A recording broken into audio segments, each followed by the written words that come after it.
సాధకులు ఈ విషయాన్ని, ఈ సూక్ష్మాలను గుర్తించాలి.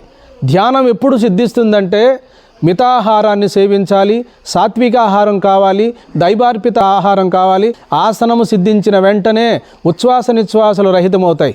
ఉచ్ఛ్వాస నిశ్వాసలు ఎప్పుడైతే రహితమవుతాయో సవికల్ప సమాధి కలుగుతుంది. సవికల్ప యొక్క సమాధి సాధన వలనే నిర్వికల్ప సమాధి కలుగుతుంది. నిర్వికల్పము అనగా సంకల్ప వికల్పములు లేకుండా తాను పరిపూర్ణ బ్రహ్మమాత్రుడై ప్రకాశమాత్రుడై మిగులుతాడు.